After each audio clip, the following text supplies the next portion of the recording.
Hey, good afternoon, everybody. How y'all doing? I'm going to start off with a quick statement.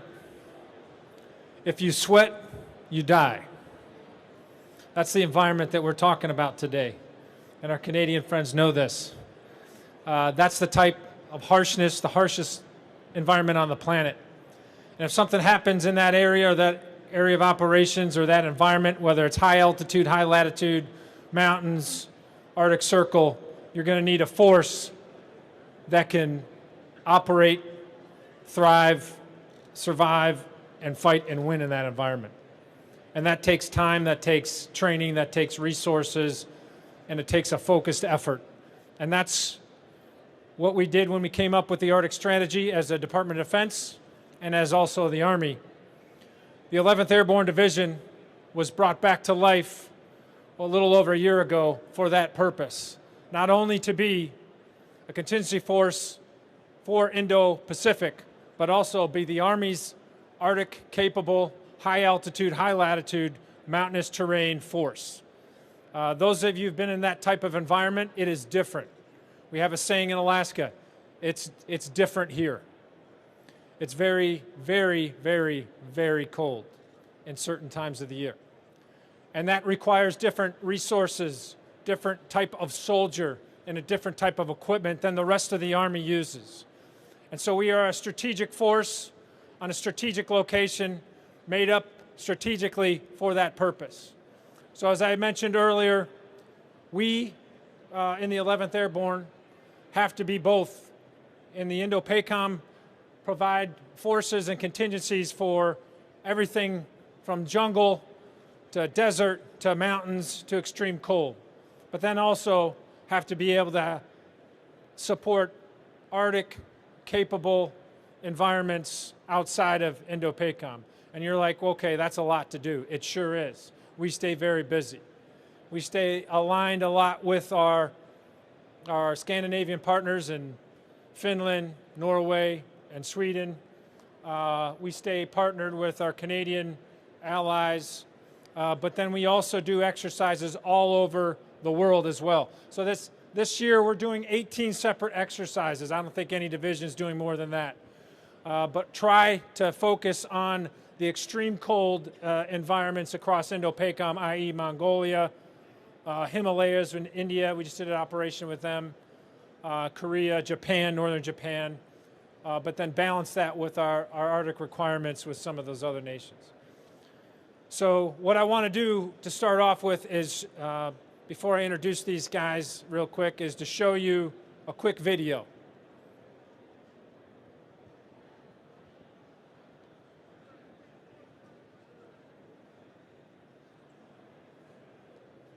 A quick video.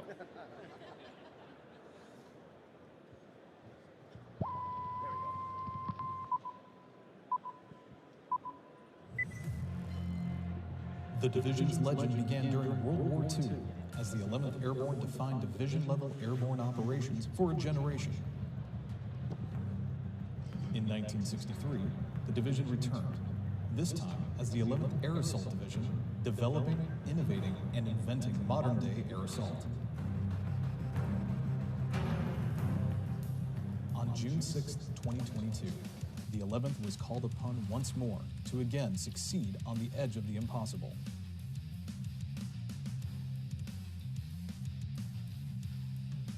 Writing future history as the Army's only Arctic division. We are a unit as unique as our mission set. We are the Arctic Angels of the 11th Airborne Division.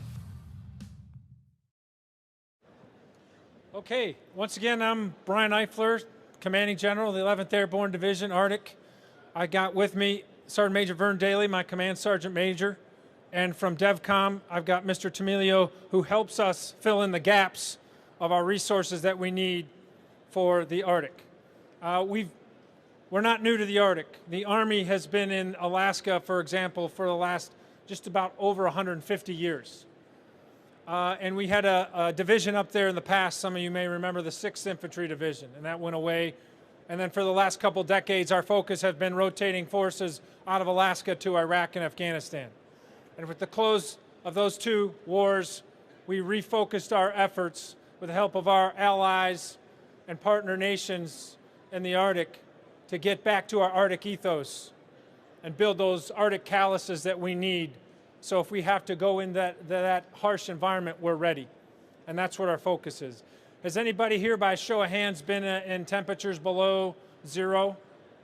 I know so. Oh, excellent. Okay, below, how about 10 below zero Fahrenheit? 20 below zero Fahrenheit. A little less hands. 30 below. Just a few. You'll see. 40 below? All right, 50 below. Okay, just a few hands. You'll see all that stuff in the Arctic Circle. You see all that stuff in Alaska. You got some great Americans here. We got Matt Chase there, formerly from our division. We got Sergeant Major Harness and Sergeant Major Gaskin back here from our division. You want to talk about what it takes to train and get to that level of experience that you need to fight and win in this environment. And I said it's much different than the lower 48 and much different than other units. You can make a mistake in the lower 48 and you could get away with it. You can't do that in Alaska. You can't do that in the Arctic. And we're reminded about that all the time. It is a tough environment. It's harshest on the planet, and it takes a different type of person to be able to survive, let alone thrive in that environment. And that's what we've been working on for the last couple of years. With the help of DevCom, with the help of our leadership, our NCOs, our great NCOs and leaders that are out there, getting and filling the gaps that we have sort of like forgotten about over the last couple decades. But in the last 3 years, we've been focused on that. We refocused our training efforts. So most of the Army's doing their hard training through the summer months, where we do it in the winter months. We do Joint Pacific Multinational Readiness Center, JPMRC, in the middle of winter. That's sort of like what we used to send people to NTC, National Training Center, or Fort Irwin, California, or Fort Johnson now, formerly Fort Polk, with the Joint Readiness Training Center. But those places are not like Alaska. And so what we get to do is design our own CTC, our combat training rotation, in the state of Alaska, in the Arctic conditions, so that we can get better and train harder and get more stronger and resilient in the process. So what I want to do is I want to let my Sergeant Major talk about some of the things that we've been doing to modify and adjust and adapt to our mission set, as tough as it is. And then Mr. Tamilio will talk about some of the resources and the things that we've been developing. And then we want to really get to your questions, okay? Sergeant Major. Arctic Tough, sir. Cool. Hey, so first off, Sergeant Major Vern Daly, have the privilege of being 11th Airborne Division Sergeant Major. Really want to talk about both our soldiers, but how we're building our capability in the Arctic. So bottom line, everybody probably has heard that the asymmetric advantage of the United States Army is pretty simple. It's the soldier, okay?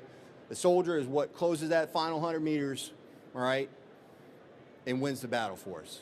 But to be able to do that, we have to equip them particularly. And as General Eifler mentioned, we have some unique requirements up in the Arctic, okay? One of the things you see is what I'm holding right here in my hands, okay? A pair of skis. You go, well, that's pretty intrinsic. Probably ought to have skis in a snow environment, right? Well, the skis that our division are currently on, all right, date back somewhere to, the design dates back to the 1930s, all right, 1940s, and the execution is probably in the 1960s. We really needed to update these skis, all right? Now, most of you are familiar with potentially some of the clunky acquisition processes that our Army has had in the past. Well, I can tell you that's a thing of the past. In coordination with DevCom, all right, through soldier touch points and through development, we're able to partner to get our soldiers these skis, all right? They're gonna provide them to us this winter, all right? We're gonna get out there at JPMRC and we're giving them a test and then provide that continual feedback that allows us to develop them, all right? This is just one of the signature mobility efforts that we have. In addition to this, we've already, from DevCom, fielded well over 11,000 sets of our cold temperature Arctic protection system, which is our updated extreme cold weather system that allows our soldiers to operate in those extreme temperatures, okay? In addition to which, we are currently working on the CAT-V, so some of you may have heard that, all right? That is a replacement for the SUS-V. In the end, what we are trying to do is to make sure that our soldiers are equipped and are able to move at the speed of relevance to be able to prosecute that fight. To be able to do that, we have to have increased mobility and better sustainment. And all those efforts are going through with our partners at DevCom, MC did, through the requirements, and also through the CFTs. But it takes that continual soldier feedback that really provides us with that capability. You know, in the end, if you think about it, the General Eifler asked you guys, hold up your hands, okay? How many of you have been at this temperature, okay? Well, my follow-up to that was, how many of you have spent 2 weeks at that temperature without going inside? There's always one. We got some good old soldiers out there. You know how it is, okay? But the reality is, you can probably testify to how difficult it is, okay? What grit and determination it takes to be able to close with, all right, to operate at that level and the discipline we have, all right? We believe, all right, that we produce a better soldier up north, just to be frank, because they have to be. When you're required to be, you will be. And now we're working hard to make sure that we get the proper equipment. And with that, I want to turn it over to Mr. Tamilio so we can talk about some of the development efforts. Hey, oh wow, it's loud. Hey, Doug Tamilio from the Soldier Center up at Natick. I want to do one thing. I really want to publicly thank both of you, gentlemen, because without them and their soldiers, we couldn't do what we do. It's important that as we develop research and technology solutions and hand them over to a unit, it's going to fail probably, and that's okay, and they accept that, and we iterate to make it better. I also got to point out Scott Martin. Where is he back there? So Scott is our FAST advisor up there, works for me. I pay his salary, but he really works for these gentlemen up here. He's been invaluable getting equipment up and coordinating everything that we do, so Scott, thank you, appreciate it. Go to the next slide. So Natick is, it's God's country, obviously. But anyways, Natick is, we got about 1,000 people that work every single day, headquartered at Natick, a little bit in Orlando and out in California, dedicated to one mission. And when I say we, I want to make sure I include our ASALT partners, the PEOs, and our other industry partners, because we obviously can't do it alone. But our mission is dedicated to make sure that our soldiers can survive in any environment. So about 1.5 years ago, I went up and visited General Eifler on his request. And so he said a couple things to me that really I took to heart and brought back home. He said, our soldiers have got to first be able to survive in these temperatures and then operate. And at that time, he said, we're just learning how to survive. We got to get better to operate. And so when I took that back, I said, we got to take a look at the equipment that the Army is fielding them or producing for them to help them operate. So go next slide. All right, real quick. So within my organization, we look at 3 lines of effort, if you will, right? We got people and engineers and scientists looking at protection, all right? Everything a soldier wears, body armor, eye protection, cold weather equipment. We got people that do sustainment, so we do all of the joint combat feeding, which is important for the Arctic too, right? Anybody guess how many calories a soldier up there needs a day? It's a lot, right? It's like 7,000 calories a day. We also do all airdrop personnel and cargo, shameless plug. And then we do effectiveness, human performance. Next slide. All right, so we took a look at, after we met with General Eifler and his team, we took a look at this strategy and kind of digested a little bit. And you know, one of the things in there that's key is this right here, right? Trying to operate down to -65. And from a technology perspective, when you talk about material, that's really hard to do. Next slide. But look, the challenges aren't new. I like this slide because back in the 1960s, the organization up in the Arctic is facing the exact same challenges this team is facing today.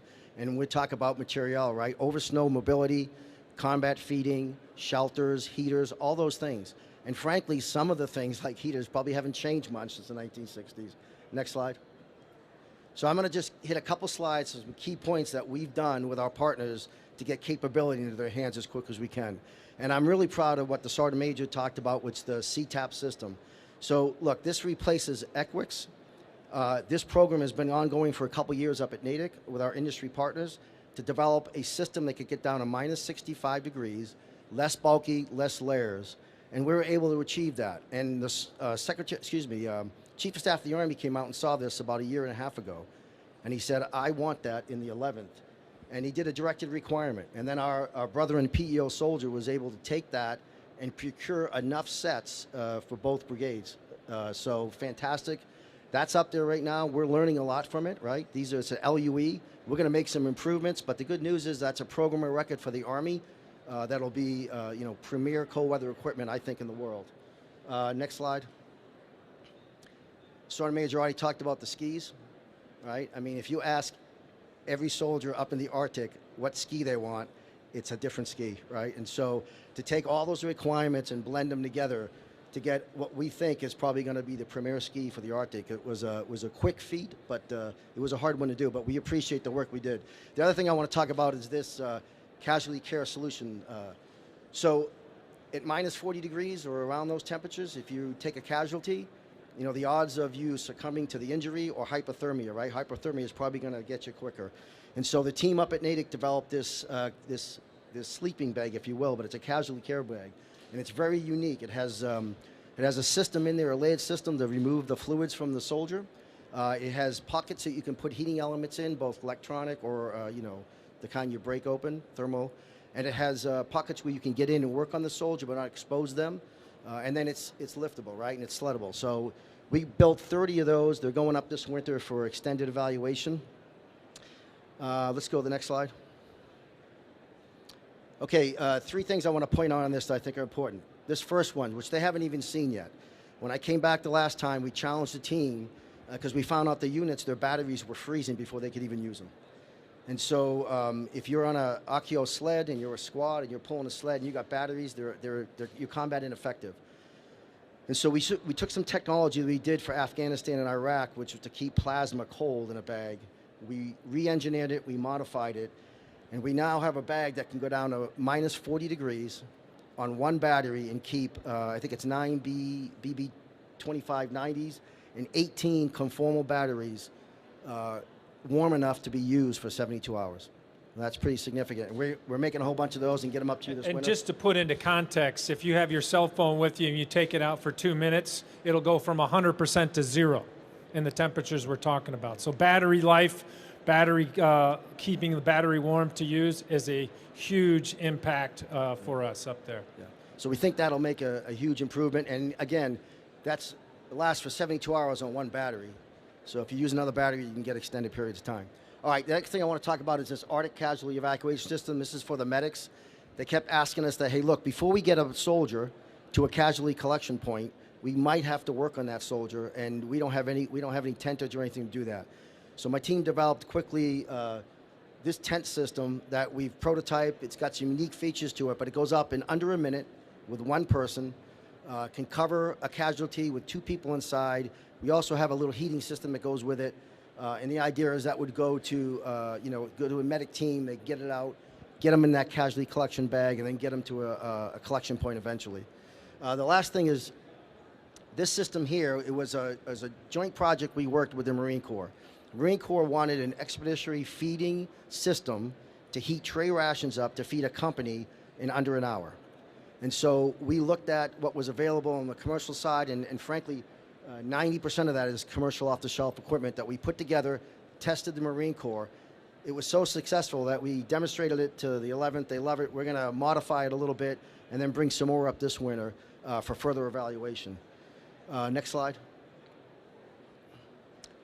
And so, I mentioned earlier about sometimes we have success, sometimes we don't have the greatest success we want. So this soldier sleep system, Sergeant Major was beating me up on it a little bit yesterday, and rightfully so. And so it's got a few challenges. But the good news is, we took that up to Alaska, we evaluated it, we found some issues, we brought it back, we're already making modifications to that. That'll go back out, and hopefully he'll have a smile on his face when we do it the next time. The other thing we're working, obviously, is, we're trying to look at extremity protection, heated different types to add into the capability that we have today. Next slide. Okay, so look, bottom line is, again, I got to thank these 2 gentlemen for letting them open up their division to the researchers and scientists that I have. I've got people that go up and spend quite a few days up in Alaska every single year to make sure we're doing the right things. I can't be more proud of them, but I appreciate the support. So thank you all very much, and we'll take any questions you have, I guess.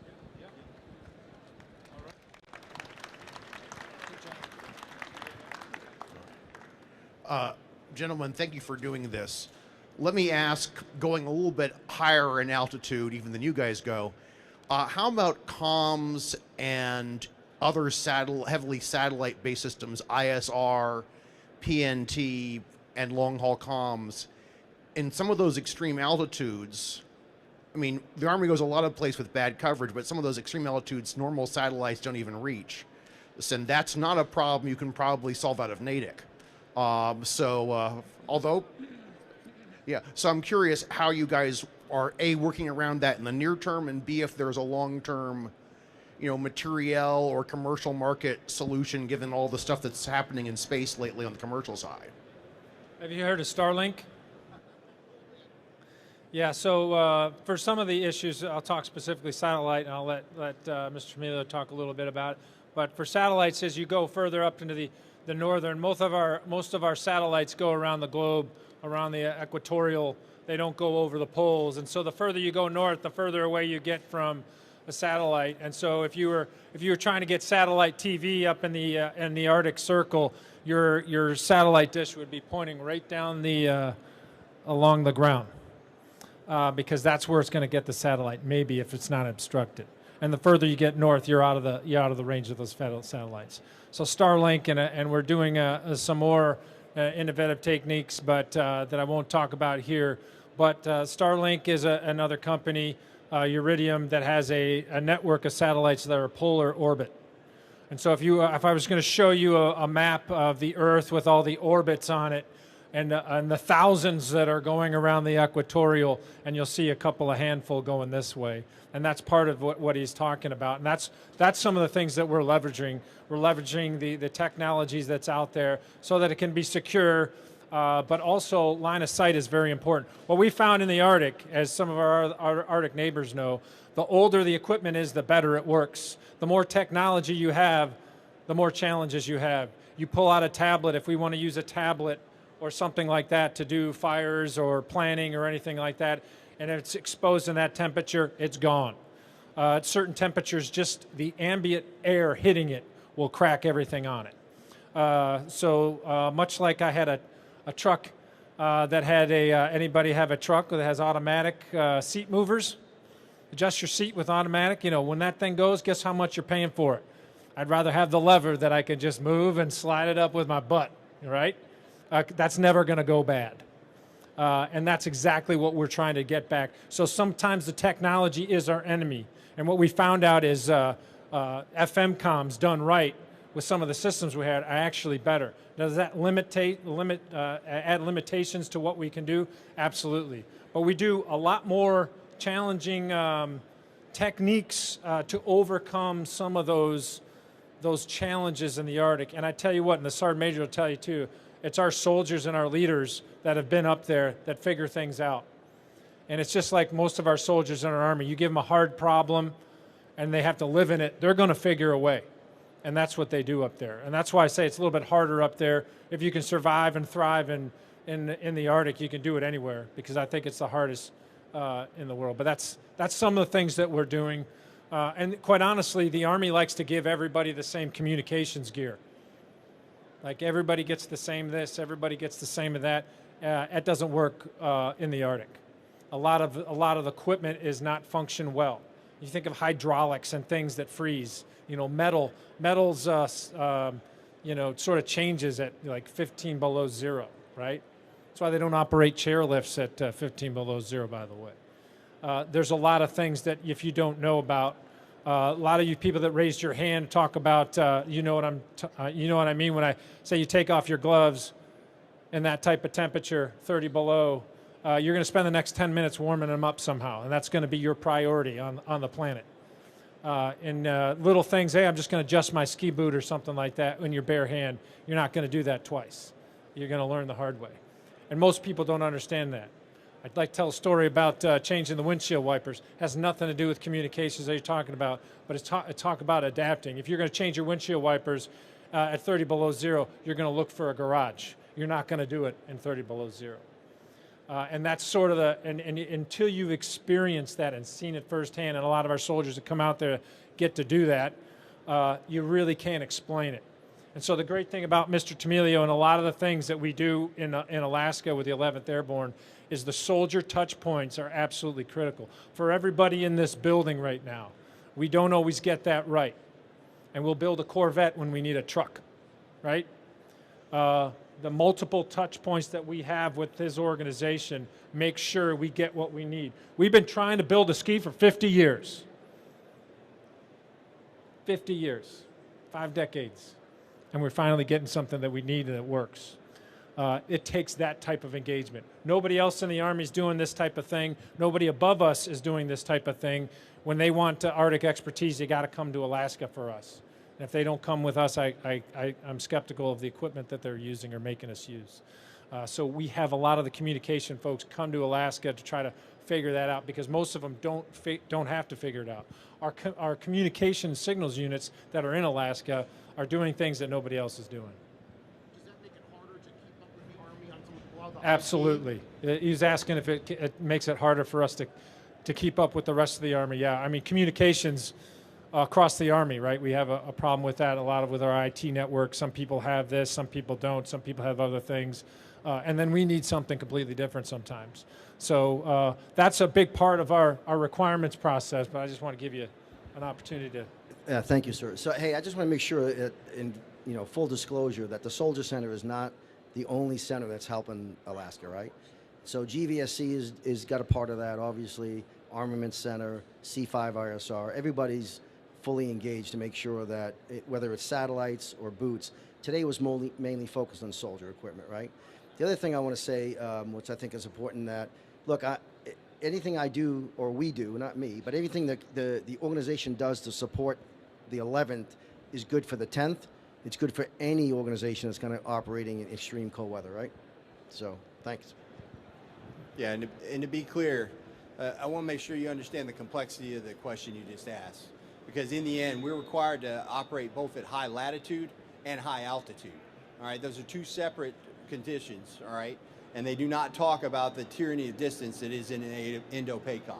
So the complication for our division, right, is because of our global responsiveness, all right? We have to be prepared and do train in the Arctic conditions. We're particularly interested in high latitude. The boss hit it on the head, all right? There's two things we look at. One, how do we simplify it, all right? How do we get down to the basics? And two, the innovation of our soldiers. So in the end, we continue to both look for things like Starlink, all right? But we actually partner with our partners in the Arctic, whether it's the Finns, the Norwegians, or the Swedish, all right? Find out what works for them, all right? And incorporate those things to make sure that we're able to operate across that. Hi, Stu Magnuson over here. Stu Magnuson, National Defense Magazine. Can you maybe hit us with your top 3 toughest problems you'd like industry to help you with? And then the second part of the question is someone here in the audience from industry had a great idea that maybe you hadn't even thought about the problem yet? How do they get that in front of you?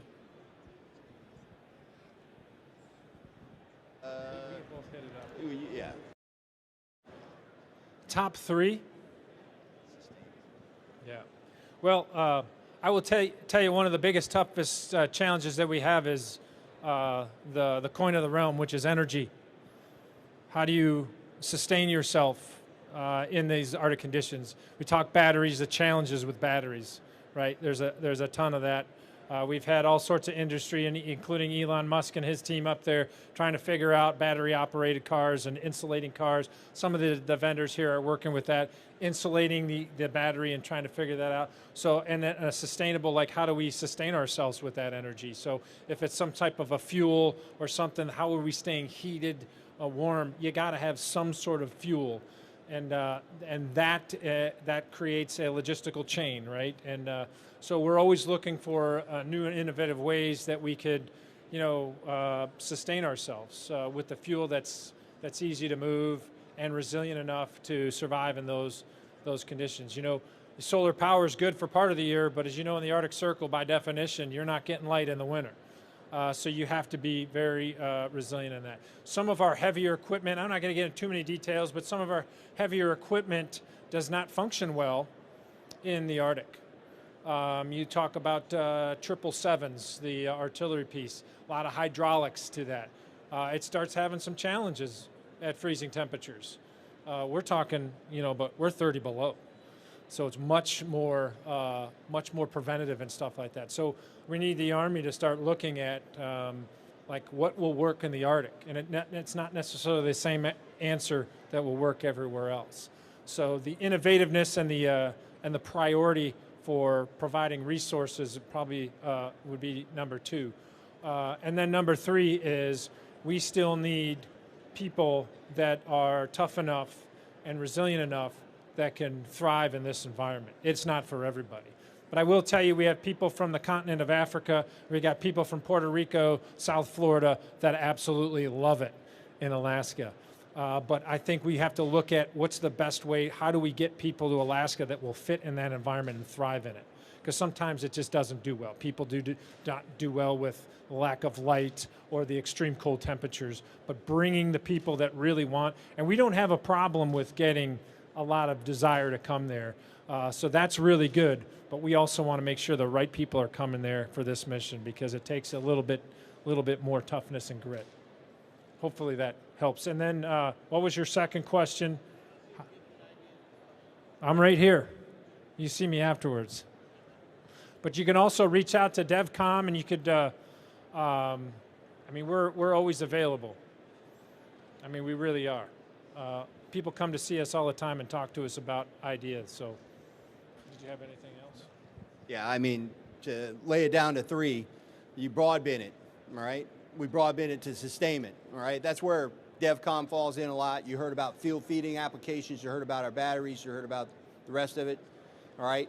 Mobility, okay? In the end, our CAT-V, our replacement for the SUS-V, which is going to allow us to get after that sustainment and also to move our troops and to get them lighter, okay? Our skis and the rest of it that provide us the agility to be able to maneuver through, all right? And then firepower, all right? To be frank, all right, 4 foot of snow makes it very difficult to clear a PAA for an artillery battalion, okay? We need new and innovative solutions to be able to ensure that we have that combined arms fight in the Arctic, all right? There are a number of them out there that we're pursuing, but any innovation in those areas are extremely important, okay?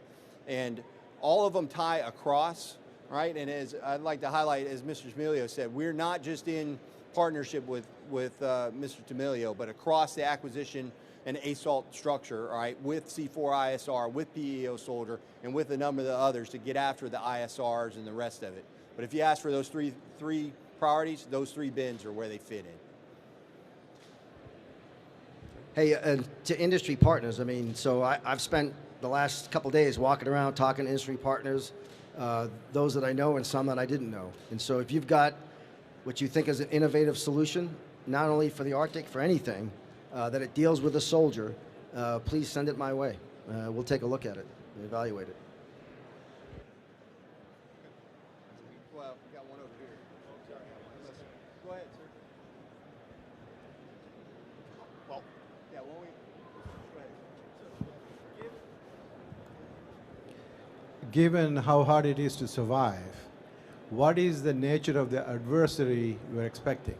Because they have the same problems you have, right? And so from that point of view, I can imagine climate change is a bigger problem than for you than somebody actually having better equipment than you do, right? So how would you describe the nature of the adversary you have in mind? Well, the future is always unknown, uncertain, right?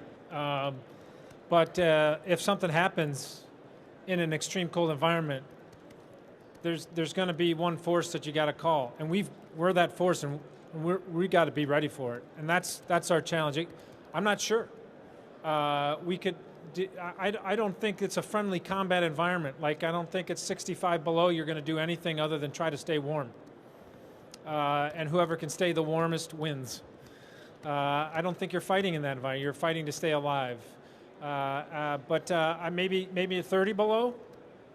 Yeah, you can fight in that. We do that in the winter, and we've got to be able to be comfortable in it. So if it could be anything short of combat, right? It could be, hey, we need to go rescue somebody or do something, which we do in Alaska all the time. So we stay ready at that. But there's some things that you heard recently of the the HAB, the high altitude balloon that crashed in the Arctic. Who do you think they're going to send to go get it? Right? They're not going to send people outside of Alaska to go get it. And it's the same thing in a lot of our Arctic, our allies like Canada. They have people that do that, and they have to be ready for it. So we really try to do our core task as an Army just in the Arctic under those conditions, and just doing that will help us be prepared. But as far as specifically, we're not sure. But while our leaders figure that out, we're going to be starting to get ready for it. So thank you. Yeah. Hey, the only thing I would ask you is ask the Indian Army. They're doing it on the daily, all right? We just finished up a partnership with them, had them up there with 1st Brigade. Prior to that, we were in the Himalayas, 1st Army unit to do that last year, okay? So there is a viability. And then you really hit it on the climate change. The reality is we're going to need to be able to control locks. That's always the way nations have, and one of those locks is potentially going to be open. So that's where we're at, sir.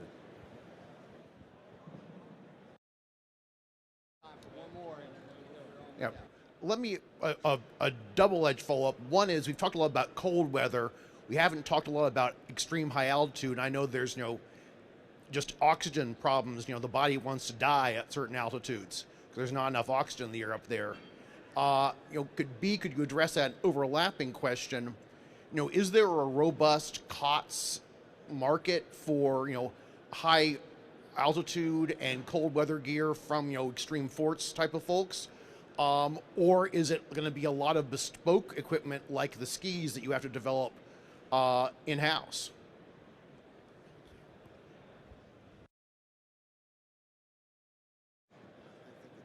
Yes and yes. So the interesting thing about the high altitude, okay, is that this is a partnership. So 10th Mountain, right? They actually live up to their name, right? They are sponsored with the Vermont National Guard, who does their mountain training. So we do already have a number of kits. It's really talking about how we develop our mobility across that terrain. Is it going to be bespoke? Just about everything in the Arctic is bespoke, And to be honest with you, that's part of what we gain out of our partnership with the Indian Army. They are living that on the daily, okay, across the line of actual control. And part of what we're hoping to get from them is how do they facilitate that? And then how can we energize our industry to find some of those innovative solutions that we're going to need? Yeah, we send a team up to Denali, Summit Denali every other year. We're using Army equipment and all that stuff. So and then, the Indian Army, they're bringing us into Himalayas. They want us to do a joint venture up Everest, yeah, sure. But it is one of those challenging environments. Same thing. I mean, how much fighting are you going to do at that altitude? What are you going to do? And that's what we just try to be familiar with it. So if something does happen, we have the right equipment, we have the right tools, and the right training. All right, we got 2 minutes. Trying to keep on time. We got a question in the back. I was just wondering if during the cold weather activities, if you are utilizing, I know you struggle with technology, struggle with batteries, but UAS and your missions and training. Absolutely. Absolutely. The newer platforms will do better, but anytime you need like a landing strip or a takeoff strip, some of the conditions up there are too cold for some of the technology that we have. So the more the vertical takeoff and then the horizontal flight is going to be a better gap. A lot of things are temperature based, but we definitely need the newer technology to fill some of those gaps, the shortfalls that those things sometimes fall prey to in those severe temperatures, especially the severe temperatures. I don't know if that answers everything, but it's a big challenge that we're trying to make sure that the requirements when they're written for things like that they account for the extreme cold temperatures. Not everything does. Yeah. All right, 30 seconds, so I'm going to do a shameless plug. Hey, Army-Navy game is up at Gillette this year. And so NATIC is going to host on 8 December, and it's only open to government employees, right? No contractors, sorry, but an open house. And it's really going to be AFC ASALT focus. So DevCom will have a lot of capability there, but you'll also be able to tour some of the facilities we have at NATIC. And if anybody wants to try -60, I'll bring you into the chamber. You can give it a shot. But I appreciate it and thanks. I'm surprised we had this many people after lunch and on Wednesday at 1 o'clock. But thank you all very much, sir. Yeah, thanks everybody. Appreciate it. Hey, by the way, in the back, Jeff Perry, hold your hand up. These cards will get you, there's a QR code to give you all the information you want if you grab one. Ladies and gentlemen, the next Warriors Corner presentation will begin at 2 o'clock.